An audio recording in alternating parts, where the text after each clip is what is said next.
Welcome to the Mad in America podcast, your source for science, psychiatry, and social justice. Our podcasts are made possible in part by a grant from the Thomas Job Fund. Hello, this is James, and welcome to the podcast.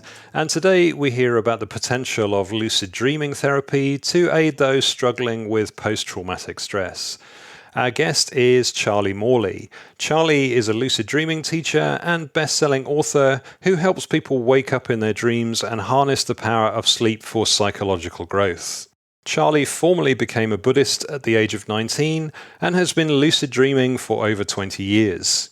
In 2018, he was awarded a Winston Churchill Fellowship to research PTSD treatment in military veterans and continues to teach workshops for people with trauma-affected sleep.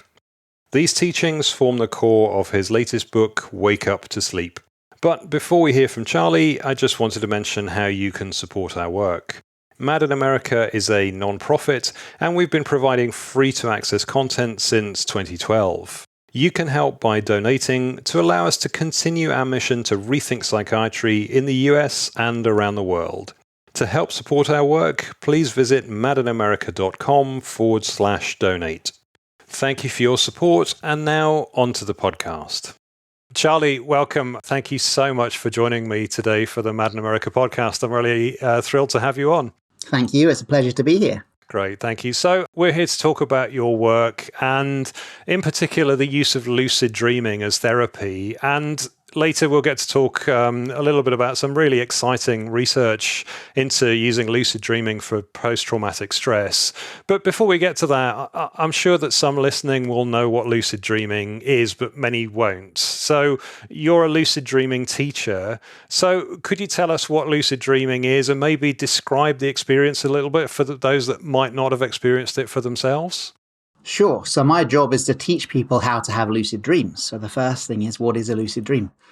A lucid dream is any dream where you're actively aware of the fact that you're dreaming as the dream is happening. So you're still sound asleep, but in the dream you go, this is all a dream. So anyone who's listening and thinks, oh yeah, I've had one of those where I was in the dream and then they suddenly realize, wow, I'm actually dreaming now. My body's asleep in bed. I'm inside my mind. I'm exploring this huge three-dimensional hallucination of my own psychology. This is a lucid dream. And for those who haven't had that experience, then I'd ask them to perhaps think of a nightmare, where in the nightmare they've gone, I've got to wake up. If you've ever had that experience, that was actually a lucid dream too. Because the moment you acknowledged there was a place to wake up to, you had indirectly acknowledged you were dreaming. And of course, if anyone ever has had that experience or has that in the future, the first takeaway I'd like to offer is, if you can, don't wake up. So if you're in a nightmare and you realize it's a nightmare and you have that feeling of, I've got to wake up, don't wake up. Every time you wake from a nightmare, necessarily, the nightmare has to recur because it's like a therapy session cut short. You know, in almost all cases, nightmares play a healing role. And every time we wake ourselves from a nightmare, either intentionally or just because the nightmare's so scary, we kind of get shocked out of it, the nightmare recurs. And this is why when people say, oh no, why don't I have happy dreams that recur? Why doesn't that dream where I had a dinner date with my favorite celebrity, why don't I have that once? Well, because that was integrated in the moment. That was a wonderful therapy session. You discussed your favorite celeb, you loved that one. But the one where you replayed that trauma, or the one where you had a future projection of some threat that may befall you in the future, whether it's a future-based nightmare or a past trauma-based nightmare, every time we wake ourselves from one of them, they have to recur. Not because the brain hates us, but because it loves us. It makes me think of when I went to Zoom therapy during lockdown. And there are a couple of times where my internet went down in the middle of a therapy session. And as soon as the internet went down, my therapist, because he loves me, started texting me, WhatsApping me, emailing me, not because he was, trying to have a go at me, because he really wanted to get back online so we could finish this wonderful healing discussion we were having. That's how the nightmares are working. So anyway, I digress a little bit onto nightmares there, but essentially a lucid dream is any dream you've had where you know that you're dreaming as the dream is happening, but you're sound asleep. And then once you know it's a dream, you can choose what happens. So you don't just let the dream carry on. You go, oh, wow, I'm dreaming. So I can choose to do stuff. I can fly through the sky. I can meet my favorite movie stars.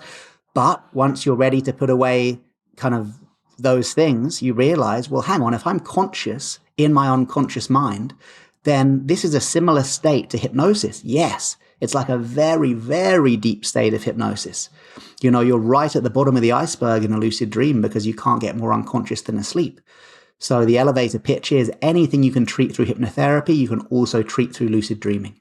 Whether it's working with confidence, whether it's working with PTSD, whether it's childhood trauma, whether it's training athletes to be better in their athletic discipline, there's a lot of research on that, or whether it's for spiritual practice.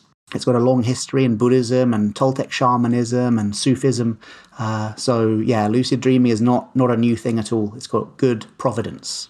There's a brilliant TED talk that you did a little while ago that talks about embracing the shadow. And you talk there of the innate healing potential that we all have, but can't necessarily connect to. So is lucid dreaming a possible route to that healing potential? Yeah, exactly that. It's like, again, to use that old kind of iceberg theory of consciousness, very outdated and simplistic, but quite good an image to use here. If we think about things like, hypnotherapy, maybe some forms of psychedelics, mindfulness practices, shamanic journeying, yoga nidra, all of those take a strand of the conscious mind and just dip it down beneath the surface of the water into those upper echelons of the iceberg. And those are brilliant modalities and way more accessible than lucid dreaming. However, in a lucid dream, you're taking that strand from the top of the iceberg, but dropping it right down to the bottom, right below the surface, simply because you can't get more unconscious than asleep. So although hypnotherapy might be engaged upon the first session, whereas lucid dreaming might take days, weeks, even months to have your first lucid dream.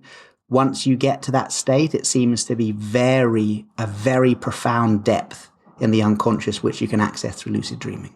And so, Charlie, obviously one of the many things that you do, apart from writing and speaking and all the rest of it, you're a lucid dreaming teacher. So, if people listening were interested in learning more about how to lucid dream, are there some things that they can start to do at home, simple things that might help them along that journey? Yeah, so of course it's a big subject and there's books and courses on it and stuff like that. But yeah, for podcasts, I always like to offer the 4 Ds, which are kind of 4 steps people can take today to get them on the path to lucid dreaming. And the first D is dream planning. So decide what you want to do in your first or next lucid dream. And some people hear this and think, wait, how is that the first technique? Surely you should teach me how to lucid dream first. This is the technique. The why is more important than the how. If you can fall asleep tonight after listening to this and think, wow, imagine if through lucid dreaming I could meet my inner child and transform childhood trauma. Imagine if through lucid dreaming I could ask profound questions to my unconscious mind, or very practical questions like what career path should I take, and receive an answer in symbolic form. Imagine if I could use lucid dreaming to work with that phobia that's been plaguing me all my life, in the same way as we could use exposure therapy. I could use that in the lucid dream too, to possibly even greater effect. If you can fall asleep with a good why, that's way more important than all the hows. So the first thing I'd say is think, what do you want to do through lucid dreaming? And that question would be a similar question to ask would be, if you had a session with the world's greatest hypnotherapist, and we've all got our favorites, but whoever is your most powerful, my favorite hypnotherapist, and you got a free session with them today, what would you like to work on? That's basically what you're asking yourself. If I have access to my unconscious mind and I could do anything, I could heal anything, I could explore any part of it, what would I choose to do? And the answer to that question becomes your dream plan. And in the study that we'll talk about later, everybody had the same dream plan. It wasn't to meet their favorite movie star. It wasn't to work on their athletic discipline. It wasn't to ask what career path should I take. It was to intentionally face and transform a trauma or wounded part of their psyche. So that's the first thing, dream planning. Second D is dream recall. We need to train ourselves to remember our dreams. Some people say, oh, well, yeah, because otherwise I could be lucid dreaming every night, but I don't remember it. Maybe, but probably if you're lucid dreaming, you're going to remember it, because for most people, they're kind of peak experiences that imprint themselves in the memory quite powerfully. A lucid dream, pretty much all the lucid dreaming techniques are based on knowing the lucid dream environment so well that you recognize it when you're in it. So the first thing we need to do is start remembering our dreams. So as you fall asleep tonight, before you fall asleep, the first thing we need to do is remove the barrier to entry. The big barrier to entry for dream recall for many people is this belief that some people don't dream, That is an urban myth. It's not, well, not even an urban myth. It's just not true. It's factually incorrect. Everybody dreams every night. If you sleep, obviously you stay awake all night, you're not going to dream. But if you sleep, you dream. And unless you've had a heavy head injury or a stroke or some sort of traumatic brain injury, you'll be dreaming every night. And even if you have had those conditions, within a few weeks, actually, the brain will rewire itself to allow dreaming to occur, because dreaming is so important for our survival. Without dreaming, we wouldn't be able to integrate our wounds, and we wouldn't be able to remember new information. As the great sleep scientist, Professor Matthew Walker said, we dream to remember and we dream to forget. I like to say we dream to remember, we dream to forget, and we dream to heal. This is the point of dreaming. So first thing, train yourself to remember your dreams. How? Fall asleep tonight, reciting over and over in your mind as you pass through the hypnagogic state, that drowsy state as you fall asleep. Tonight, I remember my dreams. I have excellent dream recall. Tonight, I remember my dreams. I have excellent dream recall. If you do that as you're falling asleep, it's basically a self-hypnosis technique to help you remember your dreams. So that's the second D. And the third D is dream diaries. Once you remember your dream, don't forget to write it down. The act of writing down helps us remember things, as we all know, and we're revising for exams and stuff like that. Also, the act of writing down your dreams pays homage to them. It tells the mind, like, this is something important to me. An area of my life that I used to ignore, now I'm bothering to write down into my phone or a notebook in the morning. And also, by writing down our dreams, we start to find patterns that occur in our dreams. And that leads us to our fourth and final D, which is dream signs. So a dream sign is any part of the dream that could indicate to you that you are in fact dreaming. So most dreams are full of dream signs. Talking animals, dead relatives, being in countries you don't actually live, being friends with movie stars, anything that doesn't happen in your everyday life but only happens in dreams, that's a dream sign. And by writing down your dreams, you start to note. Let's say you write down your dreams for a week. And by the end of the week, you start to note, oh, look, I dreamt of zombies twice last week. Or, God, I always dream about my dead grandma. Or often it's, at least twice a week I dream of my childhood home, something like that. Once you start to see those patterns emerging in your dream signs, you're then on the path to lucidity, because you can say, okay, well, before sleep, you go, well, if between now and breakfast, I see my dead grandma, I must be dreaming. Or if between now and breakfast, I'm back in my childhood home, I must be dreaming. So you create these lucidity triggers using the perspective part of the memory. The same perspective memory part of the brain, in fact, is really well wired. And you owe someone a tenner, and you, God, next time I see a cash point, I've got to remember to get a tenner because I owe my mate a tenner or something. Then you can totally forget about that. But the next time you see a cash point, something's triggered. It's stored. The goal-orientated part of the brain will keep that flashing light on until you see a cash point. So you can do the same thing with your dream signs. The next time I see a zombie or the next time I see my dead grandmother, I know that I'm dreaming. And those triggers will go off. And exactly the same way as when you walk past the cash point and you go, I owe James a tenner, I must remember to get some money. You'll be in the dream, completely unaware that you're dreaming. And then suddenly you have this, whoa, I'm dreaming. It's like you've seen the cash point in the dream. And it's so cool when that happens. In fact, most people wake up from the excitement. So my job is to kind of keep people calm when that first happens. Anyway, those are the 4 Ds. That'll get people started tonight. Thank you, Charlie. That the dream diary particularly strikes me as really important, because I'm sure that, again, people listening will have that experience of, coming round and having a dream and remembering it. But the remembering it only lasts a very short time before it starts to evaporate, doesn't it? Yeah, you've got to try and get there before it evaporates. It's like catching a feather. The feather of the memory is falling. And if you grasp at it, the action of grasping pushes the feather further away from you. So you need to kind of see the feather falling and then just have an upturned hand and just allow the memory to be caught by your mindful awareness in the morning. But it's a muscle. It can be trained. We'll get better and better with time. And Charlie, is there any kind of sense of, what proportion of people kind of spontaneously lucid dream without any effort compared to perhaps, the amount of people who kind of need some help or need some direction to start doing it? Is it common? I think it's about like 52%, I know exactly what it is. It is exactly 52% of people surveyed in America, at least, reported having at least one lucid dream in their lifetime. Now, interestingly, two Harvard studies showed that children naturally lucid dream. Not every child, every single night, but they concluded that lucid dreaming is a spontaneous natural arising of childhood brain development. So it seems like actually lucid dreaming comes factory installed. It's not something we need to kind of learn how to do. It's something we need to remember.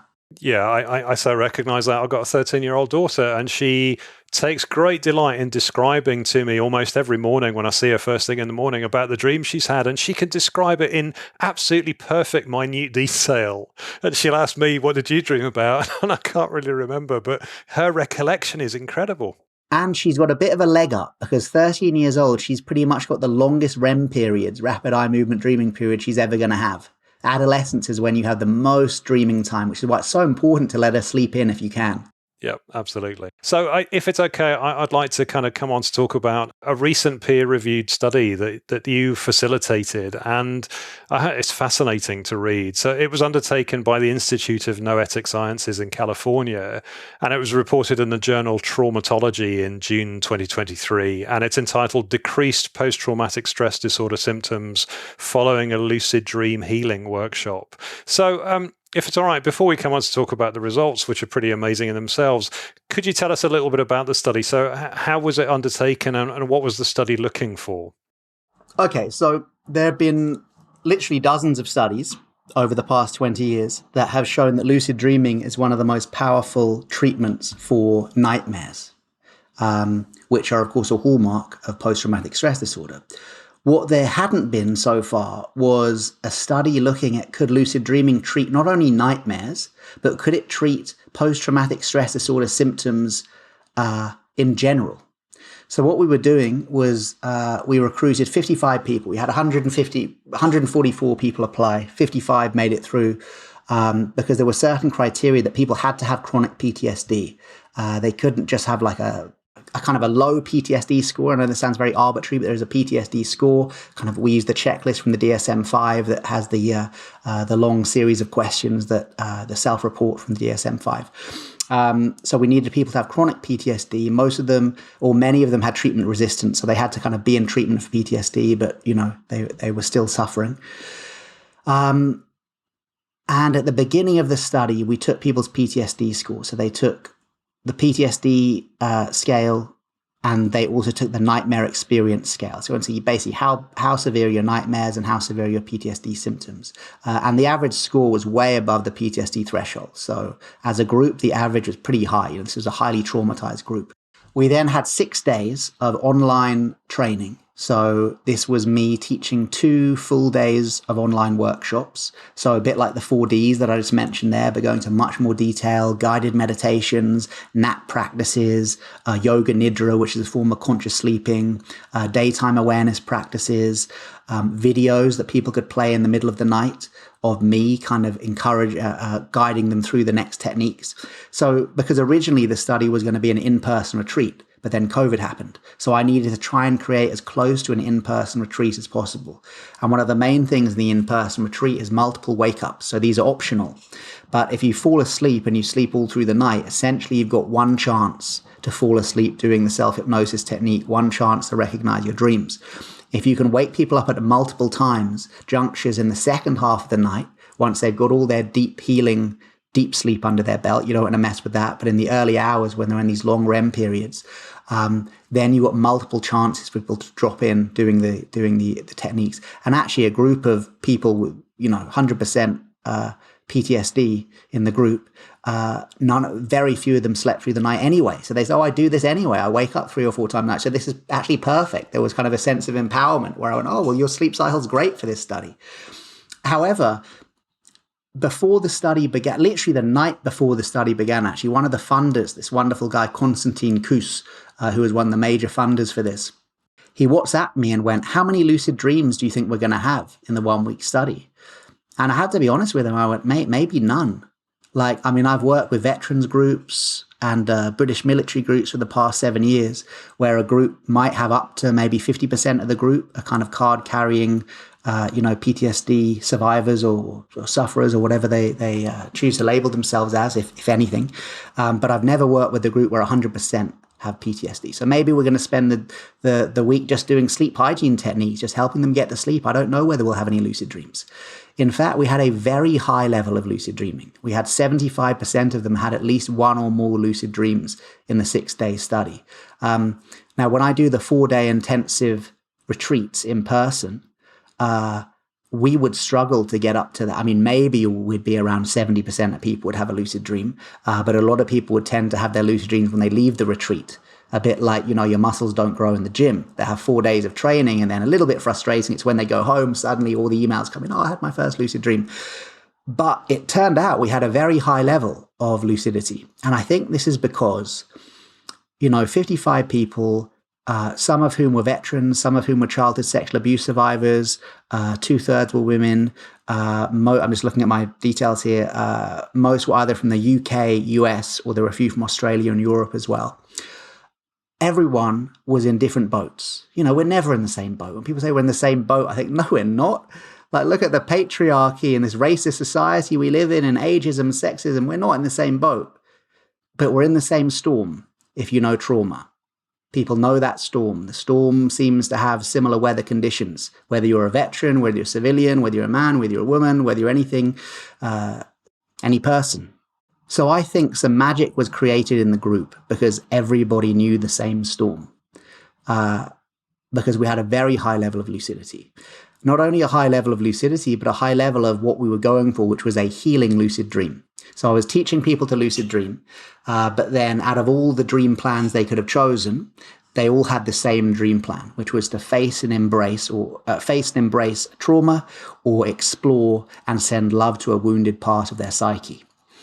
How did this look like? Well, a lot of the people there were working with were survivors of childhood sexual abuse. And there's one theory that goes, when you become lucid, you would call out to meet the trauma. The trauma wants to be witnessed. And the fact we have never witnessed it in the safe space of our own minds is why the trauma is still there. So there's one theory that you should become lucid and call out, childhood trauma, come to me. I felt and had seen in previous research working with trauma survivors that is way too confrontational. When we tried that before, we were getting people in the dream suddenly, like neon flashing signs would appear in the lucid dream saying access denied, access denied. I mean, what an amazing, not even symbolic, what an amazing sign from the dream saying, nah, you're not going there. It's very hard to do damage to yourself in a lucid dream. A bit like if you put your hand into fire, it instantly gets pulled out. If you're in a lucid dream and you go too far, boom, you just wake up. There's an ejector seat button in the lucid dream, and it will wake you up if it gets too much. But what we realized was if you could meet the internal archetype that was wounded by the childhood sexual abuse that you survived, that would be a way in. So most people who are working with childhood sexual abuse made a dream plan to meet their inner child. And they became lucid, and they would call out if their inner child. And I mean, the cases varied, but in one of the dream reports, a woman did this, and there was a little girl who was just crying with her back to her. And she realized, like, whoa, so this must be my inner child. This is like a symbolic representation of my childhood. And she thought, well, what do I do? And we said, whatever happens, hug, show love. Whether that's literally a hug, whether that's saying loving things, whether that's sending mantras. Some people into Buddhism, they want to send mantras, whatever it was. And in this case, the woman just said, I love you, it's not your fault. And then the girl turned around and she embraced the little girl. And she said, as she embraced the girl kind of dissolved into light. And then the whole dream dissolved into light, and she woke up. And it was a very powerful experience. And she was one of the people one of the 85% of people in that study who, by the end of the week, when we checked their PTSD score again, the score was so low it had fallen beneath the PTSD threshold. So they were actually no longer classified as having post-traumatic stress disorder. And 85% of participants had a similar experience. Now, when the scientists crunched the data on that, it was such an audacious result that they thought there was a problem with data collection. They literally couldn't believe it. They said, this is literally incredible.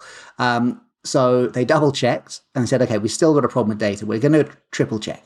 The triple check came back and they said, okay, this data is correct.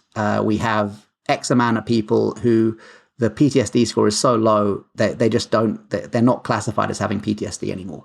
But could it be just some sort of flash in the pan? Could it be the group energy you've been talking about, Charlie? We're all in the same storm. We need to do a follow-up. So 1 month later, everyone took the same tests again, the same nightmare experience scale and the same DSM-5 self-report PTSD score questionnaire. And not only had it stayed that low for those 85% of people, it actually dropped 1 point below. So it seemed to be getting better with time, not getting worse. So that was when we knew we had something to publish. But actually, we struggled to get it published. And I mean, this is something I've heard people in scientific studies say before in movies and stuff. And you think, oh, come on, it's not, there's no conspiracy to not publish, is there? And you realize, no, it's not a conspiracy. But I think when you get audacious results, the editor of the journal put their neck on the line. Because what if you haven't collected the data correctly? What if there is a problem with it? It's them on the line. So we got turned down for publication by a few places. However, once the funders and the scientific organization we did it with saw the results, they were so impressed, they funded us to do a 100-person randomized control trial, which we then completed. We completed a few months ago. Suddenly, once we completed that, the journals that turned us down before were suddenly very open to publishing. So I think they just wanted to see, are you going to do this again with a randomized control? Can you pull it off again? Now, we haven't actually crunched the data on the randomized control, but the scientists say the results are promising. So we believe we've got a similar result again, although those results haven't been finalized yet.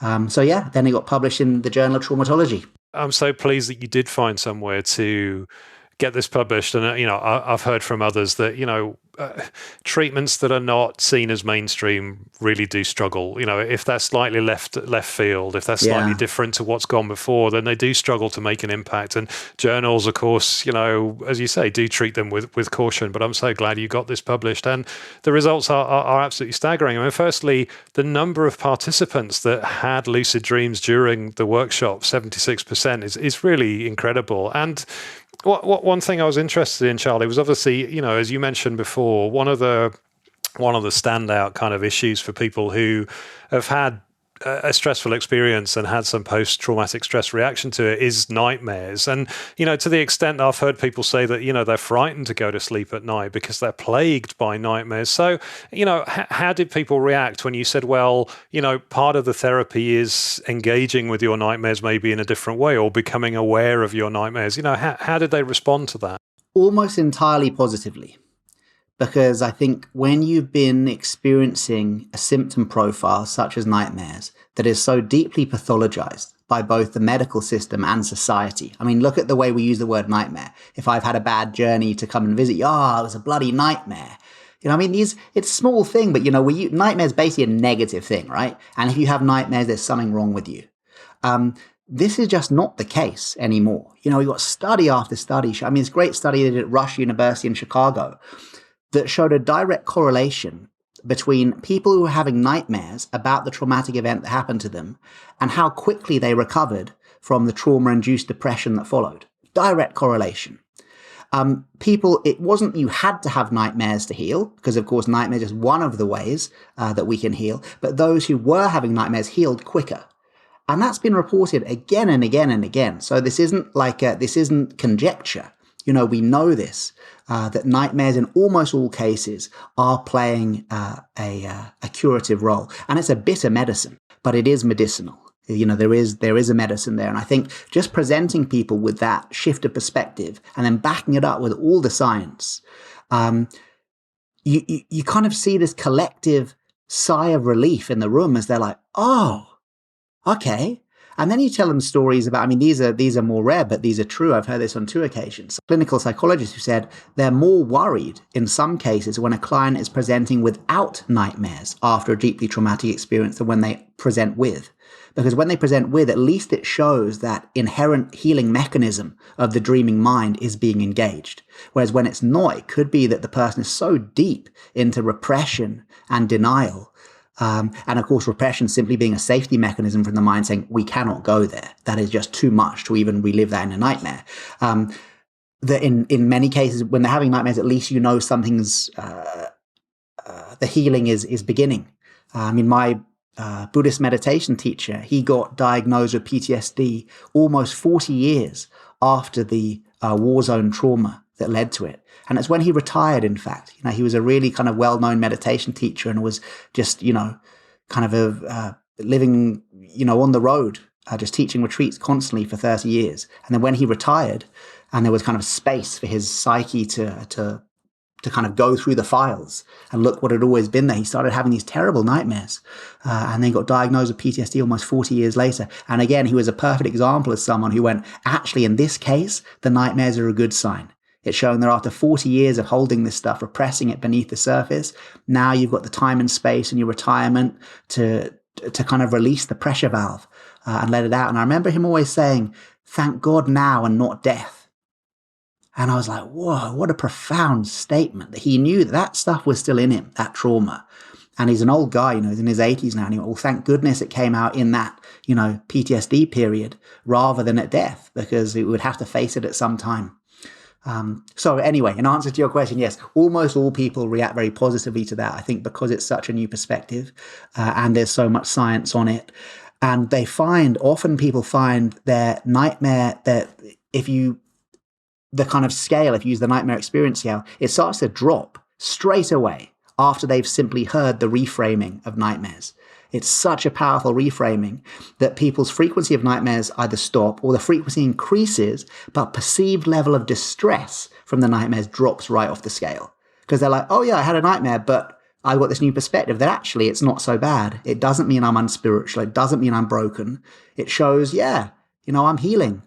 You cut your arm, a scab appears, and the scabs kind of can be a bit disgusting and can be itchy, and we can be ashamed of the scab. But thank goodness for scabs. If there wasn't the scabbing mechanism within our body, we'd get gangrene every time we scratched ourselves on a rose bush. So this kind of mechanism of the mind that healed itself is a good thing. And I think to offer people that reframe is deeply empowering. Thank you, Charlie. And I have to say, I like the thought of this as a therapy rather than perhaps intensive psychotherapy or perhaps drug treatment or whatever. Because I guess it's kind of, from what I understand, there are other benefits to doing lucid dreaming. So it's helpful for insomnia, it's helpful for daytime focus, and many other things too. So I'm guessing the participants, as well as addressing their traumatic experiences, were probably also finding improvements elsewhere in their lives. Yeah, everything you just said. And also, they started having fun. This part of their life, that third of their life where they're usually asleep, which they'd usually associated with trauma and nightmares and insomnia. Suddenly the insomnia, waking multiple times in the night could suddenly be used on the lucid dreaming path. Having nightmares meant it was easier to get lucid. Over a third of all spontaneous lucid dreams begin as nightmares because, of course, fear boosts our awareness. So basically, scary dreams are easier to get lucid in. And then there's this reframe that your nightmares are actually okay. So rather than dreading the night, and for someone who's had post-traumatic stress nightmares himself at a younger age, that feeling. I remember eating coffee from a spoon. I was so young, my taste buds didn't really like coffee yet. So I was eating Nescafe from a spoon just to stay awake because I dreaded the nightmares so much. So I really know that suffering, that horrible suffering. And to be able to flip that and actually look forward to the nighttime, because now I have tools. And now the condition I'm in, someone who wakes multiple times in the night, struggles to sleep and has nightmares, are actually perfect for this thing called lucid dreaming. It's like, wow. I was born for this. Like, this is okay. This is part of my journey. It can actually be incorporated into the kind of the biography of the person and reframed as something really powerful rather than disempowering. And so, Charlie, you mentioned that you've done a follow-up study, and I guess that's going to take a little while before it kind of appears in print. But what else would you like to see happen in terms of investigating this kind of work to help people that have had such difficult experiences? The end goal is I would love this to be offered in the same way as, mindfulness meditation 20 years ago was only done by people, who are into yoga and Buddhist and hippies and all this kind of stuff, all of which I am, which is why I'm using these jokey terms, and is now offered in the NHS or can be, offered from NHS provider, is revolutionary. And my hope is that one day the same will be with lucid dreaming. It is non-invasive, it's non-addictive, it's non-medical, it's free, and you do it in your bloody sleep. I mean, that sounds too good to be true. It's not. It is true. It takes some effort, and you need to learn how to do it, and these people gave up 6 days of their life. But they gave up 6 days of their life to learn a technique which for some of them profoundly shifted their lives for the rest of it. So yes, I would like to see this at some point offered in mainstream medical health settings. And one thing that came up from the study, it's worth saying, the reason I never used to say that was because for many people, lucid dreaming takes a certain amount of effort, and not everybody seems to be able to do it that easily. What we found in the study was even those 25% of people who did not have a lucid dream in the 6-day study, many of them also were part of the 85% whose PTSD score dropped off the scale. Why? Because it seems like just learning to lucid dream, even before you have that first breakthrough experience, just learning, just having that complete reframe of the night that I just spoke about before is such an empowering counterweight to the disempowering energy that post-traumatic stress display I like to use. I don't believe it's a disorder that post-traumatic stress display gives people, leads to a deep healing. So, I mean, that was amazing. The scientists weren't so keen on that data point because it kind of messes up the rest of the data. Oh, it would be better if only the people who lucid dreamt kind of had a decrease in symptoms and everyone else stayed the same. We actually found no, even the people who just tried to lucid dream had a decrease in PTSD symptoms. So I think that's really powerful. Yeah, it is. And it speaks to what you were talking earlier about reframing the experience. Perhaps they're not nightmares, perhaps they are paths to healing. And, you talked about embracing the shadow. When you've seen your talk and when you've read the paper, suddenly it makes complete sense that the route to healing is by not exactly facing your fears, but viewing your fears in a different way and interacting with them through the lucid dreaming process. Absolutely. Fantastic. Well, I mean, the paper's staggering to read, and we'll put a link to it, obviously, in the write-up on Mad in America. And I think people will be fascinated in this, and I was fascinated in it too. Is there anything that we didn't cover, Charlie, that you think people listening should know, either about you as a lucid dreaming teacher or about lucid dreaming as a process, or perhaps what the future might hold? No, I think just to encourage people to learn how to do it. This is something that kids know how to do naturally. So even if you don't remember having a lucid dream, your inner child does, which is why I think lucid dreaming has such a kind of a fun element to it, because it kind of rekindles this kind of childhood thing of, dreams are fun. What will I dream about tonight? So learn how to do it. There are books, there are websites, there are online courses. There's loads of stuff for free. I've got loads of stuff on YouTube. This is open source. You do it in your sleep. People who are working 2 jobs and trying to provide for several kids and stuff, you think, oh, wow. When will I find time for spiritual practice? When will I find time for healing? When will I find the free money for therapy? And lucid dreaming isn't affected by any of those. You do it in your sleep. Even if you've got kind of what would be considered quite broken sleep, can be great for lucid dreaming too. Obviously, the more we sleep, the more dreams we have. But even if you do have broken sleep, that can be good for it. Give it a shot.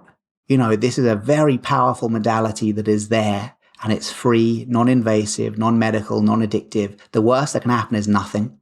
The best that can happen is you completely transform your life while you sleep. So that's worth a shot. Charlie, it's been so fascinating to get to talk to you about this. Thank you so much for taking the time to join me. And, I'd really like to see more studies on this, as they come out. And I'd like to kind of follow where it's going. I think it's fascinating. Oh, thank you so much. And I'll let you know when we get the data back from the 100-person trial. Fantastic. Thank you so much, Charlie. Thank you. Well, I just want to thank Charlie so much for taking the time to chat. To find out more about his work, you can visit the website charliemorley.com. That's CharlieMorley.com, where you will find resources on lucid dreaming as therapy and a link to the paper that we discussed in this interview. So, as always, thank you for listening, and until next time, take care. Thank you for listening to the Mad in America podcast. For more news, views, and updates, visit madinamerica.com.